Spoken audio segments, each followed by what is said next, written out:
familiar sight, working in the back of the car again. So let's start pulling apart these panels and let's get access to all the wiring and the battery, and let's get changing this over.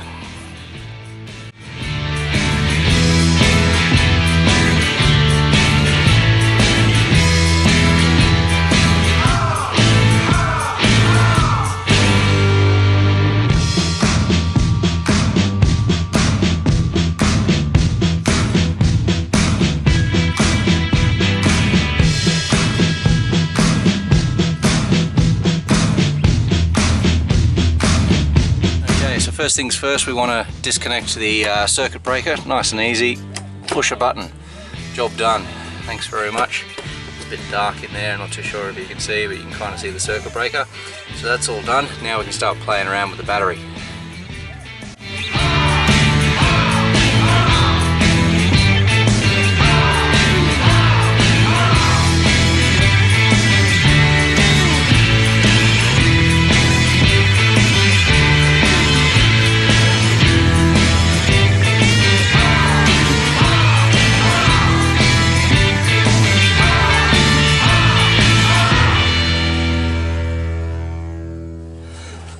As you can see, the old AGM 105 amp hour battery, it's all hooked up at the moment, so let's get that disconnected.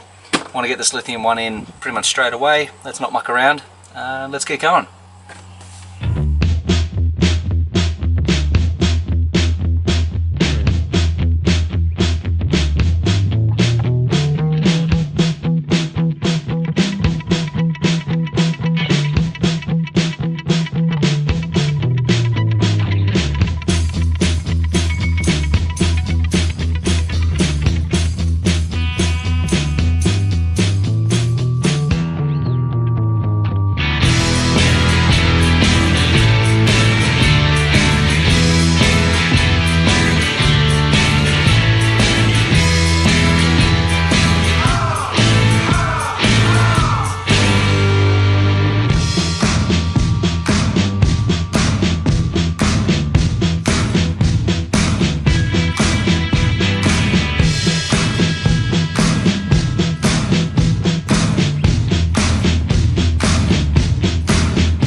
Okay, now that we've actually double checked all the wiring, making sure everything's hooked up correctly, I've just tightened up the nuts for the Victron shunt here.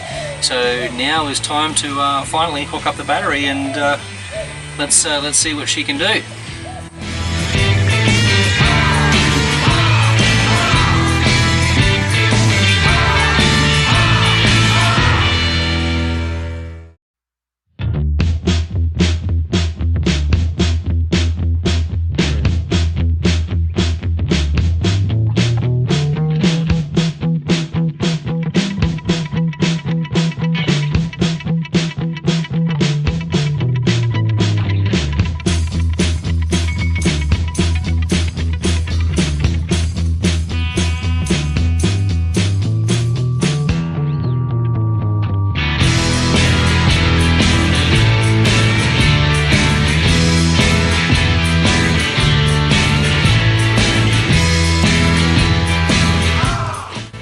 Okay, now that's all set, let's plug in the main panel again, just double check everything before we screw it all back together, and let's test it out. Let's get going.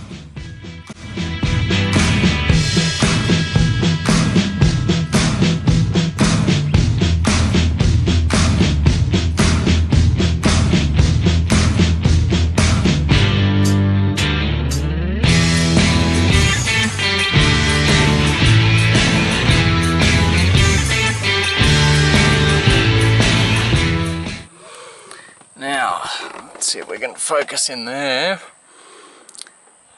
Alright, it's detected that the solar panel's been plugged in, currently at 1.1 amps, 10.9 volts. We can already see it starting to climb. It is, oh, yeah, sun's a little bit behind the clouds at the present moment, but that's alright. Hopefully that'll start to climb a little bit as the sun starts to come out. Let's just have a quick look at the Victron app as well. Starting to climb, yep, 11.02, currently 1.2 amps, feeding it, which is excellent. Let's have a look at the graph. Hopefully the sun starts to peek its head out from behind the clouds. There we go, starting to climb up now, which is good. 1.5 amps, 11.05 volts. Oh, there we go, a bit of a spike there, climbing into the 2 amp, 2.2. Okay, excellent. So we know it's working well. I'm pretty happy with that. I'm just going to button all this back up together and put it back how it was before I started taking it all apart this morning. So I'm going to go do that right now, but you don't need to see me do that. That's a bit boring. But no, I'm pretty happy with that. We've taken about 20 odd kilos out of the car. That battery will be still coming camping with me, maybe as a remote battery. If I go and leave camp, want to leave my fridge behind and or whatnot, just to make sure that I've got some electricity back at camp. But having that lighter weight battery in the car does make it very, very handy. Having that lighter weight battery is a bit of peace of mind in the back of the car, but also you get the added advantages of lithium accepting a higher rate of charge, and obviously charges to full quicker as well. So I'm pretty chuffed with that at the present moment, but we'll see some long-term videos that I'll post up after living with this for a little while, and we'll give a bit of a review a little bit later on down the track. So I'll button this up, and then we'll jump on to our daytime running lights. So let's get cracking.